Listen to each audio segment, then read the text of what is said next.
पिछली क्लास में हमने पढ़ा था कि बायोडायवर्सिटी में कितना लॉस हो चुका है, जिनका डेटा हमारे पास था। जैसे आयुसीन वाले डेटा हमने देखा था, याद, रेड लिस्ट वाला वो देखा था।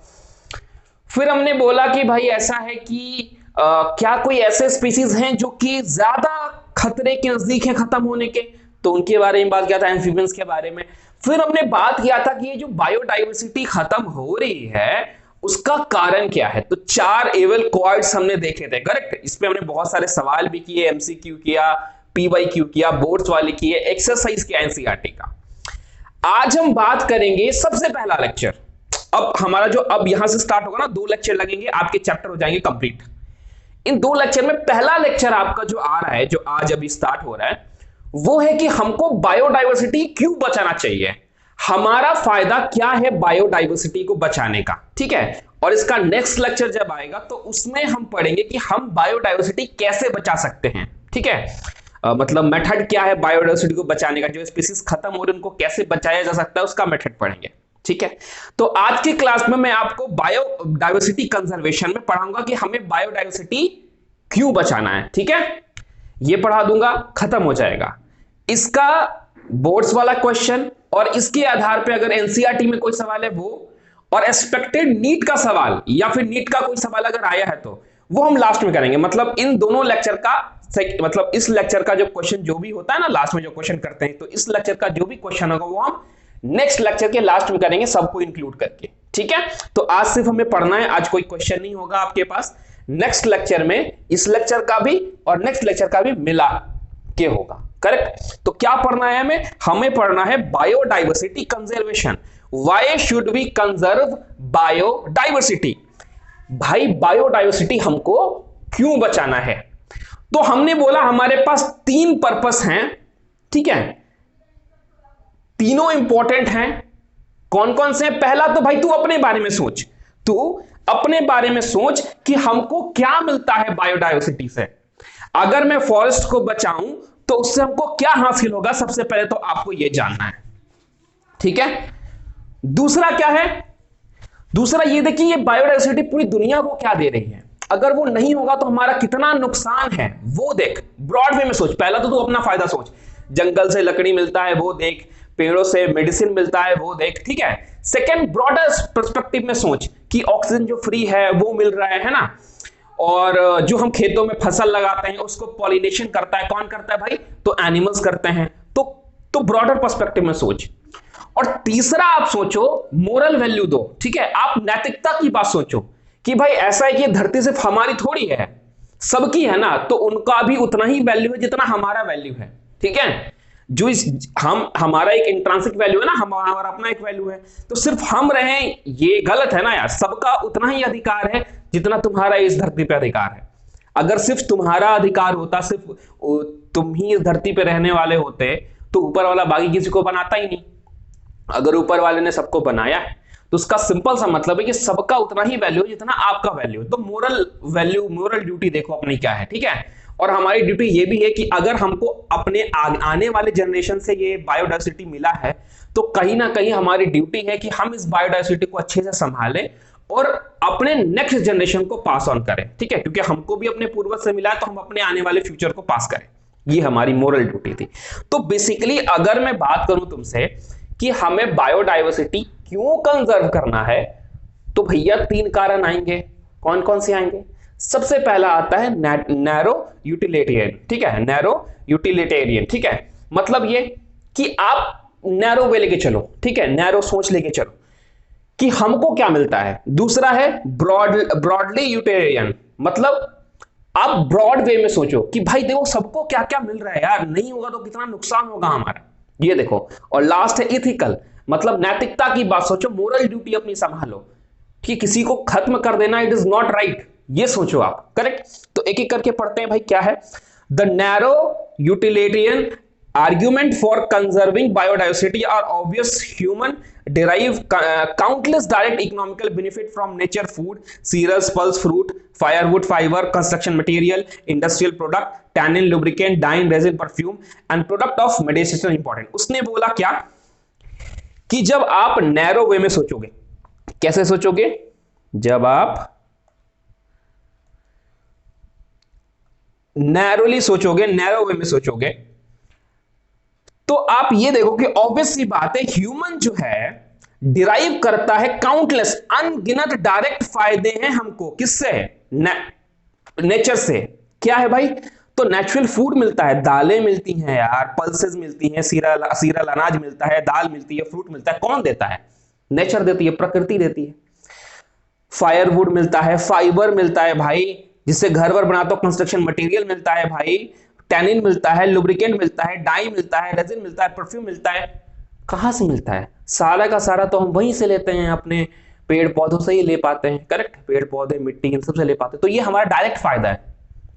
बचाओ, तुमको ये सब मिलेगा। ये खत्म हो गए, अगर एक प्लांट है जो हमको कोई अच्छी सी दवाई देता है, अगर वो खत्म हो गया तो वो दवा कहां से आएगा? करेक्ट? तो मेडिसिनल इंपॉर्टेंस भी है। तो इतना तो डायरेक्ट फायदा है। ह्यूमन को क्या क्या फायदा है भाई? डायरेक्ट नेचुरल फूड मिलता है, ठीक है, फायरवुड मिलता है, ठीक है, फाइबर्स मिलता है, कंस्ट्रक्शन मटेरियल मिलता है, करेक्ट, बहुत सारे इंडस्ट्रियल प्रोडक्ट मिलता है, जैसे परफ्यूम हो गया, डाई हो गया, रेजिन हो गया, लुब्रिकेंट हो गया, टाइन हो गया। और product of medicinal importance, medicine का इंपॉर्टेंट, मेडिसिन वाला प्लांट मिलता है ना, मेडिसिन जिससे मिलता है, हमें दवाइयां बनती है। तो डायरेक्ट फायदा है। क्या लिखा है देख, मोर देन 25% ड्रग्स, दवाइयां की अगर बात बोलूं, जो मार्केट में भी करंटली सोल्ड हो रही है वर्ल्ड वाइड पूरी दुनिया में, उनको हम प्लांट से ही निकालते हैं। अगर सोचो नहीं बचाएंगे प्लांट्स को तो दवाइयां कहां से आएंगी? ठीक है, 25,000 स्पीसीज ऑफ प्लांट जो है वो ट्रेडिशनल मेडिसिन में नेटिव पीपल, देखो अब क्या होता है कि जो जहां रह रहे हैं लोग, ठीक है, आसपास जंगल के लोग, जो आसपास जंगल में के पास जो लोग रह रहे हैं, 25,000 स्पीसीज प्लांट की वो ऐसी जानते हैं जिनसे ट्रेडिशनल मेडिसिन बनाया जाता है। ठीक है, और वहां के रहने वाले पीपल, पूरे दुनिया की बात बोलो तो आसपास जहां जो जंगल में रहते हैं, जैसा प्लांट वहां मिलता है, उस मेडिसिन को वो लेते, उस प्लांट से उस पत्ती को तोड़ा, उससे आप मतलब उनको उनका उनका वैल्यू पता है कि इस पत्ती को इस कूट के लगा देने से घाव जल्दी भर जाता है। तो पता है 25 से स्पीसीज प्लांट कैसे जानते हैं। बहुत सारा नॉलेज है जो इंडस्ट्री को पता है कि हाँ इस प्लांट से ये मिलता है। बहुत सारा नॉलेज ऐसा है जो उस जंगल के आसपास रहने वाले कम्युनिटी ही जानती है। करेक्ट? तो क्या लिखा हमने? हमने बोला 25% से ज्यादा ड्रग्स जो इस मार्केट में सोल्ड हो रहा है, वर्ल्ड वाइड की बात बोल रहा हूं भाई, ठीक है, वो कौन कर रहा है? तो भाई वहां प्लांट से ही आता है। सोचो नहीं बचाओगे तो क्या होगा? प्रॉब्लम है ना यार। फिर क्या है भाई? तो 25,000 स्पीसीज प्लांट की ऐसी हैं जो ट्रेडिशनल मेडिसिन में कंट्रीब्यूट करती हैं, जो वहां के नेटिव रहने वाले लोग जो हैं अराउंड द वर्ल्ड की बात बोलूं, पूरी दुनिया में जहां जहां ऐसे लोग रह रहे हैं वो उसका इस्तेमाल करते हैं। ठीक है, वो बहुत रेयर केस में होता है कि वो डॉक्टर के पास जाते हैं, नॉर्मल इलाज खुद से ही कर लेते हैं वहां के प्लांट्स की यूज से। करेक्ट? तो सोचो कितना फायदा है बचाने से। Nobody know how many more medicinal useful plant there are in tropical rainforest waiting to be explored. कोई नहीं जानता है, कोई नहीं जानता है कि कितने सारे मेडिसिनल प्लांट अभी भी बाकी हैं ट्रॉपिकल रेन फॉरेस्ट में खोजे जाने के लिए, जिनसे हमको मेडिसिन मिल सकता है। अगर ऐसे अगर तुम फॉर एग्जाम्पल तुम गए ट्रॉपिकल रेन फॉरेस्ट में, अब एक जगह था जहां पे 20 प्लांट लगा हुआ था, आपने 20 को काट दिया। अब कहीं ना कहीं आपको नहीं पता है, लेकिन कहीं ना कहीं क्या पता उससे कोई अच्छा सा मेडिसिन बन जाता जिससे आने वाले समय में काम आता वो। ठीक है, कोई ऐसा मेडिसिन बन जाता जो अभी जो लाइलाज बीमारी है उसके काम आ जाता। वो कोई नहीं जानता है क्या है सकता। करेक्ट? तो इसलिए हमको बचाना है। करेक्ट? क्योंकि अभी आप करंटली इतना यूज लेते हो फिर भी बर्बाद कर रहे हो, फिर भी पेड़ों को काट रहे हो और वहां पे घर बना रहे हो। ठीक है, तो पहला तो ये बताता है कि भाई हमको बचाना चाहिए, क्योंकि देख तेरा डायरेक्ट फायदा कितना है। तो नैरो यूटिलिटियन आपने देखा, डायरेक्ट फायदा देखा आपने कितना है। ठीक है, दूसरा है, अब देख एक वर्ड आता है बायो प्रोस्पेक्टिंग। क्या वर्ड आता है भाई? Bio prospecting. With increasing resource put into bio prospecting. Bio prospecting का मतलब क्या होता है? Exploring molecular, genetic and species level diversity for product निवल। उसने बोला कि किसी भी चीज के बारे में अगर आप पता लगाते हो, किसी भी मॉलिक्यूल्स के बारे में पता लगाते हो जिससे आपको फायदा होगा, ठीक है, जिसका इकोनॉमिकल इंपॉर्टेंस है, उसको हम बोलते हैं बायो प्रोस्पेक्टिंग। 2019 का सवाल आया था कि बायो प्रोस्पेक्टिंग का मतलब क्या होता है। तो एक्सप्लोरिंग मॉलिक्यूल, आपने मॉलिक्यूल एक्सप्लोर किया, ठीक है, जेनेटिक्स या स्पेसीज लेवल पे उस डाइवर्सिटी, वो जो जिससे कुछ प्रोडक्ट बन सकता था और उससे हमको इकोनॉमिकल इंपॉर्टेंट, इस चीज को हम बोलते हैं बायो प्रोस्पेक्टिंग। ठीक है, nation indoor with reach biodiversity can expect rapid innovation. उसने बोला ऐसा देश जहां पे बायोडाइवर्सिटी ज्यादा है वो इन बायोडाइवर्सिटी को एक्सप्लोर कर रहा है, करेक्ट, और कहीं ना कहीं उससे बहुत ज्यादा फायदा उठा रहा है, करेक्ट। तो हमारे यहाँ भी बायोडाइवर्सिटी है, आपने पढ़ा था चैप्टर के स्टार्टिंग में, और उस बायोडाइवर्सिटी को अगर हम बचाएंगे तो हम भी एक्सप्लोर करेंगे उन चीजों को और हम भी बहुत आगे बढ़ जाएंगे, करेक्ट। फिर हमने क्या बोला, ब्रॉडली यूटिलिटी की बात बोले तो अगेन बायोडाइवर्सिटी जो हमारा, देखो अब क्या है कि लास्ट चैप्टर जब आप जाओगे तो आप पढ़ोगे इकोसिस्टम सर्विसेज। क्या पढ़ोगे, क्या पढ़ोगे, इकोसिस्टम सर्विसेज। इकोसिस्टम सर्विसेज का क्या मतलब है सर? इकोसिस्टम सर्विसेज का सिंपल सा मतलब है भाई कि अगर मैं बोलूं कि भाई तुम को एक रात के लिए ऑक्सीजन पे रहना है, आपको बाहर से ऑक्सीजन नहीं मिलेगा, आपको सिलेंडर खुद का लेना है और उसको यूज करना है, कहीं ना कहीं उसका कॉस्ट 5 से 6 हजार पड़ जाएगा। लेकिन तुम सोचो, तुम 20 22 23 25 साल के हो, अगर 25 साल से तुम नेचर से फ्री में ऑक्सीजन ले रहे हो, ये काम कौन कर रहा है? प्लांट्स कर रहे हैं, ऑक्सीजन प्रोड्यूस कर रहे हैं, CO2 को फिक्स कर रहे हैं। इनका कभी पैसा दिया तुम्हें? उन्हें नहीं दिया। अगर पैसा देना होता तो कितना देते? It's called ecosystem services. जो मिट्टी में आप अनाज डालते हो और मिट्टी उसको उगा के तुमको दे देती है, करेक्ट, क्या उसके लिए तुमने कभी मिट्टी को पैसा दिया? नहीं दिया, करेक्ट। तो अगर वो मिट्टी तुमसे पैसा मांगे तो भाई कितना मांगेगी? It's called ecosystem services, correct. Honey भी आपने पढ़ा है, चैप्टर नंबर 2 में आपने पढ़ा होगा पॉलिनेशन के बारे में, परागण के बारे में, करेक्ट। जो इंसेक्ट पॉलिनेशन करता है, आता है, भले वो नेक्टार लेने के लिए आया वो नेक्टार लिया, साथ में उसके पॉलिनेशन चला गया, पॉलन ग्रेन उसके पास लग गए, वो कहीं और गया, उस पे उसने पॉलन ग्रेन गिरा दिया, पॉलिनेशन हुआ। ये काम वो अगर कर रहा है, आ रहा है, पॉलन ग्रेन को उठा रहा है, ले जा रहा है, कहीं और डाला, इसके लिए तुमने उनको पैसे दिए? नहीं दिए। अगर वो मांगते तो कितना मांगते? इस कॉल इकोसिस्टम सर्विसेज। आप किसी जंगल में जाते हो, आप वहां के हवाओं को, वहां की आवाज को, कोयल जो गा रही होती है, हवा जो चल रही होती है, पेड़ पौधे जब शांति से हिल डुल रहे होते हैं, वो जो क्या बोलते हैं, वो जो इतना अच्छा फील है, फॉरेस्ट को क्या उस फील के लिए आपने पैसा दिया? नहीं दिया, नहीं दिया ना। तो अगर ये सब पैसे मांगते तो कितना मांगते? इट्स कॉल्ड इकोसिस्टम सर्विसेज, क्योंकि ये सब इकोसिस्टम के सर्विसेज हैं, करेक्ट, जो हम यूज कर रहे हैं फ्री ऑफ कॉस्ट, करेक्ट। क्या लिखा है देख, the broadly utilitarian argument says that biodiversity play a major role in many ecosystem services that nature provide. Biodiversity कहीं ना कहीं मेजर रोल परफॉर्म करती है जो इकोसिस्टम हमको सर्विस प्रोवाइड करती है। तो जो इकोसिस्टम को सर्विस प्रोवाइड कर, उसमें कौन हेल्प कर रहा है? बायोडाइवर्सिटी हेल्प कर रहा है। द फास्ट ड्वेलिंग मतलब होता है कि सिकुड़ना, खत्म हो रही है। Amazon forest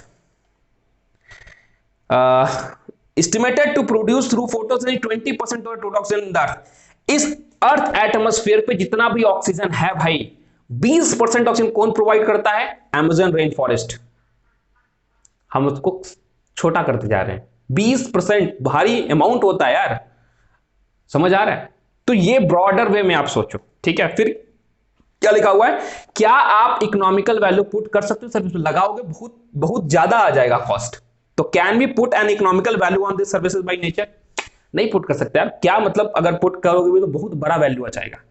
you can get some idea by finding out how much your neighbouring hospital spend on. उसने बोला कि आपको आइडिया लग सकता है, अगर आप इन सर्विसेज पे टैग लगाना चाहते हो कि भाई प्लांट ने हमको 20 साल तक ऑक्सीजन दिया, या अभी हम 25 साल के ऑक्सीजन दिया, तो कितना का ऑक्सीजन दिया। अगर तुम कैलकुलेट करना चाहो तो एक काम करो, बगल वाले हॉस्पिटल में जाओ और उनको बोलो कि एक दिन आप अगर एक व्यक्ति को ऑक्सीजन लगाते हो तो आप कितना पैसा लेते हो। वो बोलेगा कि 10,000 लेते हैं। अब छोड़ लो, एक साल 365 दिन इंटू 10,000 है ना, जितना आएगा फिर उसको 20 या 22 से इंटू कर देना, कितना पैसा आएगा, इतना आएगा, तो भैया बहुत दिक्कत हो जाएगा तुमको, ठीक है। तो उसने बोला कि अगर आपको आइडिया लगाना है तो भाई ऐसा कर सकते हो। अगला क्या है, पॉलिनेशन। कौन करता है भाई? प्लांट्स को करते हैं कौन? अपने एनिमल्स करते हैं। एयर से भी होता है, तो एयर भी कौन है? इकोनॉमिकल इकोसिस्टम है ना। एयर क्या है भाई? वो भी तो एक तरह का हमको सर्विस ही प्रोवाइड किया जा रहा है।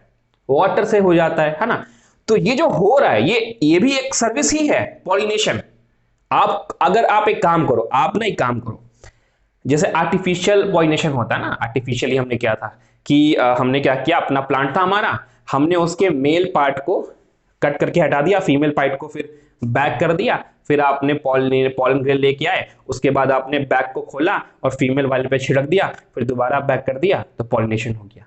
ये जो आपने प्रोसेस किया आर्टिफिशियली, आप पॉलन ग्रेन खुद कलेक्ट करके लाए, आपने फीमेल पार्ट पे खुद उसको स्प्रिंग किया, छिड़का, ठीक है, फिर फ्रूट बना। ये करने में कितना खर्च आएगा सोचो।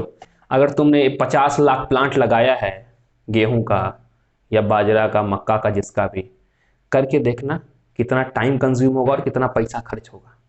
ये कौन कर रहा है? ये फ्री में हो रहा है, ये फ्री में हो रहा है, ठीक है।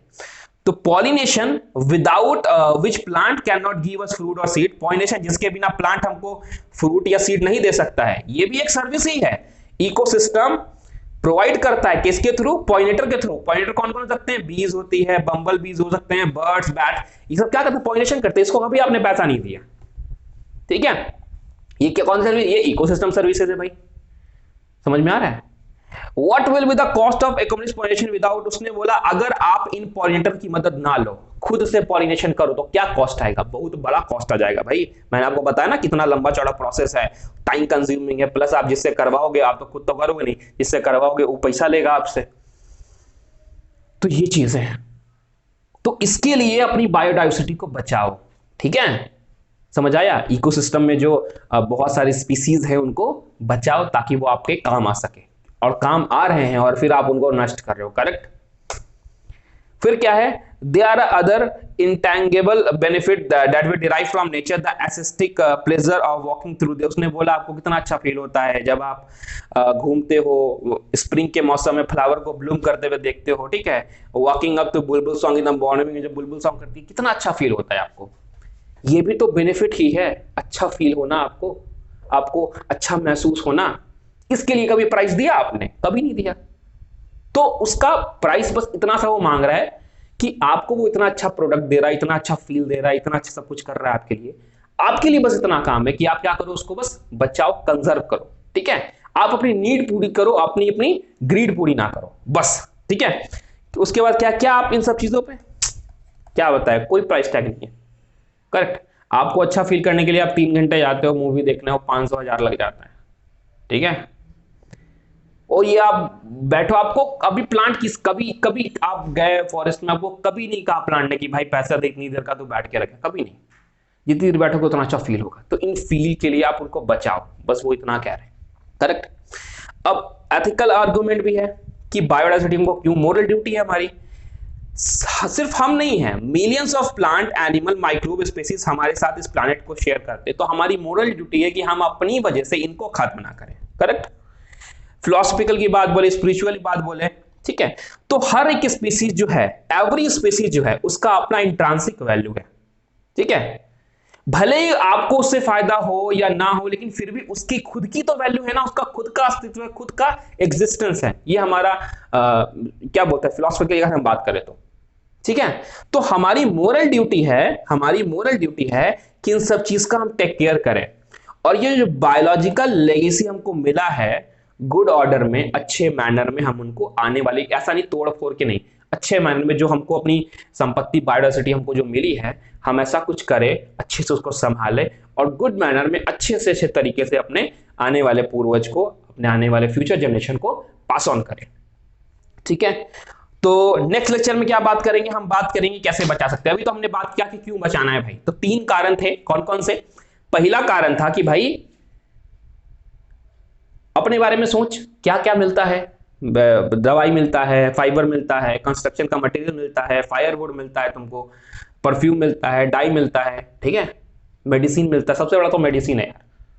फिर सोच, ब्रॉडर वे में सोचना कि कितना सब कुछ काम कर रहा है। इकोसिस्टम सर्विसेज जो हमको प्रोवाइड हो रही हैं, वो किसकी मदद से हो रही हैं? वो मदद से हो रही है बायोडाइवर्सिटी की वजह से। इतनी सारी स्पीसीज है तो वो सारा काम हमारे लिए कर रही हैं। बीज पॉलिनेशन कर देती हैं, ऑक्सीजन मिलता है, प्लांट कर देता है, करेक्ट। 20% तो रेन फॉरेस्ट हमको प्रोवाइड करता है ऑक्सीजन, करेक्ट। फिर एथिकल वैल्यू देख, मोरल ड्यूटी देख अपनी क्या है तेरी, कि तू इस धरती पे नहीं है सिर्फ, तेरे साथ बहुत सारे ऑर्गेनिज्म और भी हैं जो इस प्लानेट को शेयर करते हैं, तो उनका भी रहने का हक है, उनका भी इंट्रांसिक वैल्यू है। और जो संपत्ति हमको अपने पूर्वज से मिली है, संजो करके, संभाल करके, कहीं ना कहीं उसको गुड मैनर में अच्छी तरीके से संजो के, वैसे ही अच्छे तरीके से और उसको बेहतर बना करके हम आने वाले फ्यूचर को अपने पास ऑन करें। तो यहां पे आपका लेक्चर होता है कंप्लीट। इसके बेस्ड, इस पे जो बेस्ड जो पीवाईक्यू होंगे नीट के, एक तो 2019 वाला आपने देखा, जो आ सकते हैं वो, और कुछ बोर्ड्स के सवाल और एक्सरसाइज, एनसीईआरटी की एक्सरसाइज में अगर कोई सवाल है तो वो हम नेक्स्ट लेक्चर के लास्ट में करेंगे। ठीक है, तो तब तक के लिए पढ़ते रहिए और जो भी डाउट होता है आप मुझसे पूछिए।